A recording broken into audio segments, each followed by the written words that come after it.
Seeja டாக்ஸ்ல Tamil podcast உங்களை இந்த ஆழமான விவாதத்துக்கு வரவேற்கிறது. வீட்டிலிருந்தபடியே வரிச்சட்ட வழக்குகளை கேட்டு மகிழுங்கள். ஜிஎஸ்டி சட்ட அறிவை மேம்படுத்த சீஜா தமிழ் பாட்காஸ்டை தவறாமல் கேளுங்கள். எங்களுடன் இணைந்திருக்க தொடர்பு கொள்ள வேண்டிய எண் 9964886879. வணக்கம். இன்னைக்கு நாம பார்க்க போற ஒரு வழக்கு சொல்லப்போனா ஒரு ரொம்பவே சுவாரஸ்யமான வழக்கு. ஒரு பக்கம் சட்டம், இன்னொரு பக்கம் டெக்னாலஜி. ஆமா, இது ரெண்டுக்கும் நடுவுல ஒரு வரி செலுத்துறவர் மாட்டிக்கிட்டா என்ன ஆகுங்கிறது தான் கதை. கரெக்ட்.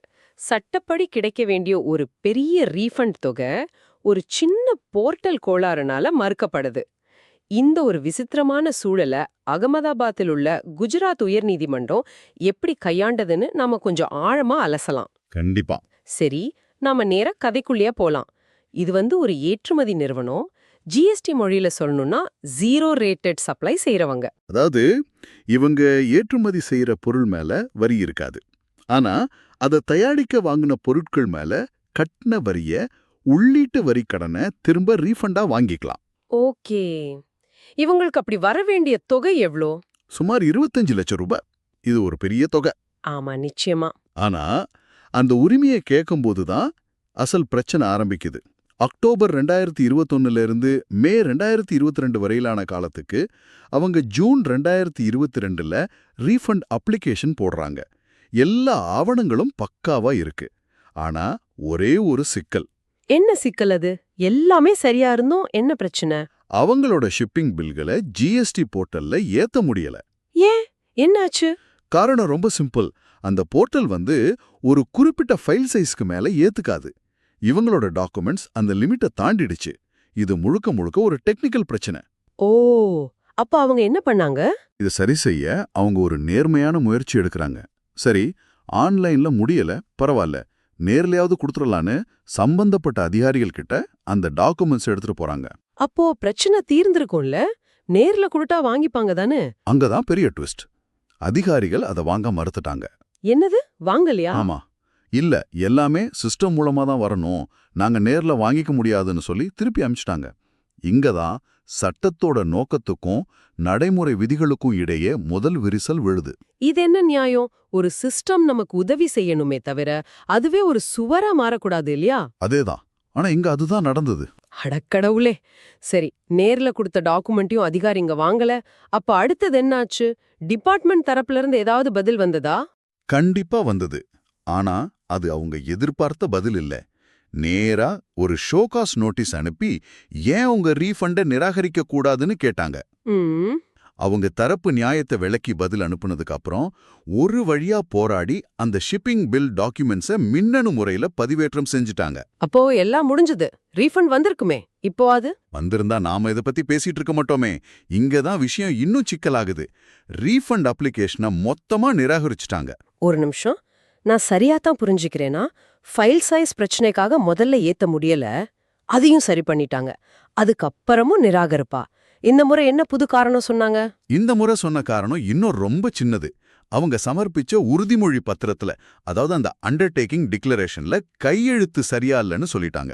என்னது, ஒரு சின்ன கையெழுத்துக்காக 25 லட்சத்தை நிறுத்திட்டாங்களா? இது ரொம்ப அநியாயமா இருக்கே. ஆமா, இது ரொம்ப சின்ன ஒரு நடைமுறை பிழை. ஆனா அதையே ஒரு பெரிய காரணமா காட்டி ரீஃபண்டை நிறுத்திட்டாங்க. இது என்ன ஒரு முடிவே இல்லாத பிரச்சனை மாதிரி போயிட்டு இருக்கு. இதுக்கப்புறம் என்ன பண்ணாங்க அந்த நிறுவனம்? மேல்முறையீடு போனாங்களா? இல்ல, அவங்க வேற ஒரு வழியை தேர்ந்தெடுத்தாங்க. ரீஃபண்ட் நிராகரிக்கப்பட்டதால அந்த ஐடிசி பணத்தை வீணாக்க முடியாது இல்லையா? ஆமா. அதனால ஜிஎஸ்டி பிஎம்டி 03 படிவத்தை பயன்படுத்தி அந்த தொகையை திரும்பவும் தங்களோட எலக்ட்ரானிக் கிரெடிட் லெட்ஜர்ல வரவு வச்சுக்கிட்டாங்க. ஓகே, அந்த பிஎம்டி 03 மூலமா கிரெடிட் லெட்ஜருக்கு பணத்தை திரும்ப எடுத்துக்கிட்டாங்க. இது ஒரு ஸ்டாண்டர்ட் ப்ரொசீஜர் தானே? ஆமா, சட்டப்படி அதுதான் வழி. ரீஃபண்ட் நிராகரிக்கப்பட்டா அந்த ஐடிசியை நாம திரும்பவும் நம்ம கணக்குல வரவு வச்சு வேற வரி செலுத்தவோ அல்லது மறுபடியும் சரியா ரீஃபண்ட் கேட்கவோ பயன்படுத்திக்கலாம். சரிங்களா? சரி. இங்கேதான் அடுத்த டிஜிட்டல் சிக்கல் ஆரம்பிச்சது. அவங்க மறுபடியும் ரீஃபண்டுக்கு விண்ணப்பிக்க முயற்சி செஞ்சப்போ போர்ட்டல் அதை ஏத்துக்கல. அடடா, இப்போ என்ன சொன்னது அந்த போர்ட்டு? இந்த காலத்திற்கு நீங்கள் ஏற்கனவே ரீஃபண்ட் விண்ணப்பித்து விட்டீர்கள், அதனால் மீண்டும் விண்ணப்பிக்க முடியாது அப்படின்னு ஒரு மெசேஜ் காட்டிடுச்சு. இது என்ன கொடுமை! முதல் அப்ளிகேஷன் நிராகரிக்கப்பட்டதுனால தானே அவங்க பணத்தை திரும்ப எடுத்துக்கிட்டாங்க. இத சிஸ்டம் புரிஞ்சுக்கலையா? அதான் இல்ல. சிஸ்டத்தை பொறுத்த வரைக்கும் ஒரு அப்ளிகேஷன் ஃபைல் ஆயிடுச்சு அவ்வளவுதான். அந்த மனு நிராகரிக்கப்பட்டதா இல்லையாங்கிறது நுணுக்கமெல்லாம் அதுக்கு தெரியல. அவங்க ஒரு டிஜிட்டல் கண்ணில மாட்டிக்கிட்டாங்க. இது ரொம்பவே கொடுமையா இருக்கே. ஜிஎஸ்டி உதவி மையத்துல புகார் எதுவும் கொடுக்கலையா? பலமுறை புகார் கொடுத்தும் எந்த பிரயோஜனமும் இல்ல. அப்ப வேற வழியே இல்லையா? கடைசியா ஒரு முயற்சியாக வேறு ஏதேனும் வகை, அதாவது எனி அதர் கேட்டகரி அப்படிங்கிற பிரிவின் கீழே ஒரு புதிய விண்ணப்பத்தை தாக்கல் செஞ்சாங்க. அதுக்காவது பலன் கிடைச்சதா? அதுக்கும் குறைபாட்டு குறிப்பானை தான் பதிலா வந்தது. மொத்தத்துல அவங்களால ஒரு அடி கூட முன்னாடி நகர முடியல. சிஸ்டமே அவங்கள முழுசா முடக்கிடுச்சு. எனக்கு ஒரு சந்தேகம். இந்த மாதிரி ஒரு சூழல்ல அவங்க ஏன் நேரடியா உயர்நீதிமன்றத்துக்கு போனாங்க? சாதாரணமா அப்பீல் தானே பண்ணுவாங்க. இந்த வழக்க ஒரு ரிட் மனு தாக்கல் செய்யற அளவுக்கு சிறப்பானதா மாத்துனது எது? ரொம்ப நல்ல கேள்வி. சாதாரணமா ஒரு ஆர்டருக்கு எதிரா அப்பீலுக்கு தான் போனோம். ஆனா இங்க பிரச்சனை ஒரு அதிகாரி எடுத்த முடிவு மட்டும் இல்ல. இது ஒரு சிஸ்டத்தோட தோல்வி, ஒரு நடைமுறை முடக்கம். ஓ, அவங்களால அப்பீல் பண்ற நிலைமையில கூட இல்ல. ஏன்னா அவங்களால ஒரு முறையான விண்ணப்பத்தையே தாக்கல் செய்ய முடியல. போர்ட்டல் அவங்கள ஒரு வட்டத்துக்குள்ள சுத்தி சுத்தி வர வச்சுது. இந்த மாதிரி ஒருத்தரோட அடிப்படை உரிமை ஒரு தொழில்நுட்ப கோளாறால மறுக்கப்படும்போது அவங்க நேரடியா உயர்நீதிமன்றத்தை அணுகி ரிட் மனு தாக்கல் செய்யலாம்.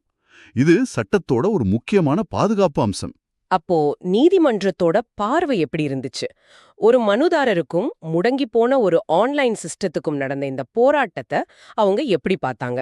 நீதிமன்றம் இந்த விஷயத்த ரொம்ப தெளிவா அணுகுனுச்சு. அவங்க மனுதாரருக்கு ஆதரவா தீர்ப்பளிச்சாங்க. தொழில்நுட்ப கோளாறுகளை ஒரு காரணமா காட்டி ஒருத்தரோட சட்டப்பூர்வமான உரிமைய, அவரோட பணத்தை மறுக்கவே முடியாதுன்னு ரொம்ப ஆணித்தரமா சொன்னாங்க. நீதிமன்றம் அவங்க தீர்ப்புல குறிப்பிட்ட சில வாதங்கள் பத்தி சொல்ல முடியுமா? வெறும் தீர்ப்பு மட்டும் இல்லாம அதுக்கு பின்னாடி இருந்த சட்ட ரீதியான காரணங்கள் என்ன? நிச்சயமா நீதிமன்றம் சில முக்கியமான விஷயங்களை சுட்டிக்காட்டுச்சு. முதல்ல, சட்டத்தோட நோக்கம்தான் முக்கியம், அது செயல்படுத்துற நடைமுறைகள் இல்ல. ஒரு சின்ன கையெழுத்து இல்லைங்கிற மாதிரி தொழில்நுட்ப பிழைகளுக்காக சட்ட ரீதியான பலன்களை மறுக்கிறது தப்புன்னு சொன்னாங்க. முக்கியமா அந்த நிராகரிப்ப நீதிமன்றம் தன்னிச்சையானது, அதாவது ஆர்பிட்ரரி அப்படின்னு சொல்லியிருக்கு. சட்ட ரீதியா தன்னிச்சையானதுன்னா என்ன அர்த்தம்? ஒரு சின்ன கையெழுத்து இல்லைங்கிறதுக்காக இவ்ளோ பெரிய தொகையை நிறுத்துறது ஏன் தன்னிச்சையான செயலாகுது? அருமையான கேள்வி. தன்னிச்சையானதுன்னா எந்த ஒரு தர்க்க ரீதியான காரணமும் இல்லாம சட்டத்தோட அடிப்படை நோக்கத்துக்கு எதிரா ஒரு முடிவு எடுக்கிறது. இங்க பாருங்க, அந்த நிறுவனம் வரி ஏய்ப்பு எதுவும் செய்யல. ஆமா, எல்லா ஆவணங்களையும் சமர்ப்பிக்க தயாரா இருந்தாங்க. அப்படி இருக்கும்போது ஒரு சின்ன நடைமுறை தப்ப வச்சு அவங்களோட 25 லட்சம் ரூபாய் உரிமைய மறுக்கிறது சட்டப்படி சரியில்லை. அது ஒரு நியாயமற்ற செயல். அதனாலதான் நீதிமன்றம் அந்த வார்த்தையை ரொம்ப கவனமா பயன்படுத்துச்சு. அப்போ நீதிமன்றம் என்ன தீர்வு சொன்னது? உடனடி நடவடிக்கைக்கு உத்தரவிட்டது. 6 வாரத்துக்குள்ள அந்த ரீஃபண்ட் கோரிக்கையை முழுசா பரிசீலனை செஞ்சு ஒரு சரியான உத்தரவு பிறப்பிக்கணும்னு அதிகாரிகளுக்கு ஆர்டர் போட்டது. ஓகே. தேவைப்பட்டா மனுதாரர் நேர்லயோ அல்லது ஆன்லைன்லயோ ஒரு புது விண்ணப்பத்தை தாக்கல் செய்ய அனுமதிக்கணும்னு சொன்னாங்க. இதுல ரொம்ப முக்கியமா ஒரு விஷயம் இருக்கே, காலாவதி ஆகிவிட்டது, அதாவது லிமிட்டேஷன் அல்லது டைம் பார்ட் அப்படிங்கிற வாதத்தை அதிகாரிகள் எழுப்பக்கூடாதுன்னு நீதிமன்றம் சொல்லியிருக்கு. இதோட முக்கியத்துவம் என்ன? இதுதான் இந்த தீர்ப்போட உச்சகட்ட பாதுகாப்பு. பாருங்க, இந்த எல்லா போராட்டத்திலையும் 2 வருஷம் ஓடி போயிருக்கும். சாதாரண நியமப்படி ரீஃபண்ட் கேட்கறதுக்கு ஒரு காலக்கெடு இருக்கு. ஆமா, 2 வருஷம் இல்லையா? ஆமா. இப்ப அதிகாரிகள் நீங்க காலக்கெடு முடிஞ்சு கேக்குறீங்க, அதனால தர முடியாதுன்னு சொல்ல வாய்ப்பு இருக்கு. ஆனா நீதிமன்றம் இந்த தாமதத்துக்கு காரணம் நீங்களும் உங்க சிஸ்டமும் தான், மனுதாரர் இல்ல. அதனால நீங்க காலாவதி வாதத்தை எழுப்பவே கூடாதுன்னு சொல்லி அந்த ஆபத்தையும் தடுத்து நிறுத்திட்டாங்க. பிரமாதம். இது ஸ்ரீரேணுகா சுகர்ஸ் லிமிடெட் வழக்குலயும் இதே மாதிரி ஒரு தீர்ப்பு வந்ததை நமக்கு ஞாபகப்படுத்துதுன்னு சொன்னீங்க இல்லையா? ஆமா, அந்த வழக்கிலும் தொழில்நுட்ப கோளாறு ஒரு காரணமா இருக்கக்கூடாதுன்னு நீதிமன்றம் தெளிவா சொல்லியிருந்தது. ஆ, இந்த தீர்ப்பு மூலமா சட்டப்படி எல்லாத்தையும் சரியா செஞ்ச ஒரு நிறுவனம் டெக்னாலஜிங்கிற ஒரு கண்ணுக்கு தெரியாத சுவரால முடக்கப்பட்டப்போ நீதிமன்றம் உங்களுக்கு கதவை திறந்து விட்டுருக்கு. சட்டம் என்பது போர்ட்டலை விட பெரியது, ஒரு சாஃப்ட்வேரை விட வலிமையானதுங்கிற கொள்கையை நீதிமன்றம் நிலைநாட்டியிருக்கு. கரெக்ட். இந்த தீர்ப்பு பல விஷயங்களை நமக்கு உறுதிப்படுத்துது. ஜிஎஸ்டி போர்ட்டல் கோளாறுகள் வரி செலுத்துபவர்களோட சட்டப்பூர்வ உரிமைகளை பறிக்க முடியாது. பிரிவு 54 கீழ் ரீஃபண்ட் என்பது ஒரு அடிப்படை உரிமை. அது அரசாங்கம் கொடுக்கிற சலுகை இல்ல. சுற்றறிக்கைகள், நடைமுறைகள்லாம் வழிகாட்டுதல் தான். சட்டத்தோட முக்கிய நிபந்தனைகளை பூர்த்தி செஞ்சிட்டா இதெல்லாம் ஒரு தடையா இருக்கக்கூடாது. இறுதியா இந்த வழக்கிலிருந்து நாம கத்துக்க வேண்டிய பெரிய பாடம் என்ன?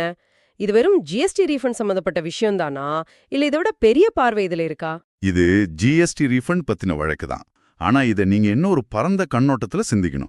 இன்னைக்கு அரசு இணையதளங்கள், வங்கிச் செயலிகள், பாஸ்போர்ட் சேவைன்னு நம்ம வாழ்க்கை முழுக்க டிஜிட்டல் அமைப்புகளால சூழப்பட்டிருக்கு. ஆமா, உண்மைதான். இதுல எத்தனை இடங்கள்ல ஒரு சின்ன தொழில்நுட்ப பிழை நம்ம தீர்க்கவே முடியாத ஒரு பெரிய பிரச்சனையை உருவெடுக்குது.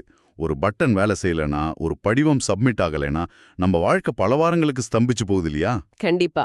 பேங்க் ஆப்ல பணம் அனுப்பும்போது சில சமயம் இது நடக்கும். ரொம்பவே பதட்டமாயிடும். அதேதான். தானியங்கி அமைப்புகள் மனுஷங்களோட வேலையை குறைக்கிறதுக்காக உருவாக்கப்பட்டது. ஆனா அந்த அமைப்புகளே தவறு செய்யும்போது அதை சரி செய்ய மனுஷங்களோட தலையீடும் பொது அறிவும் ஒரு விதமான மனிதாபிமானமும் தேவைப்படுது. கரெக்ட். எல்லாத்தையும் தானியக்கமாக்குற இந்த அவசரத்துல நமக்கு சேவை செய்யும் அமைப்புகளை நாம உருவாக்குறோமா, இல்ல நமக்கே தெரியாம நமக்காக டிஜிட்டல் கூண்டுகளை உருவாக்கி கொள்கிறோமான்னு நாம எல்லாரும் யோசிக்க வேண்டிய ஒரு கேள்வியை இந்த தீர்ப்பு நம்ம முன்னாடி வச்சுட்டு போயிருக்கு. இது சிஜா டாக்ஸ்லா தமிழ் பாட்காஸ்ட், உங்கள் GST legal learning partner. GST சட்டம் பேசும் உங்கள் தோழன். எங்களுடன் இணைந்திருக்க தொடர்பு கொள்ள வேண்டிய எண் 9964886879.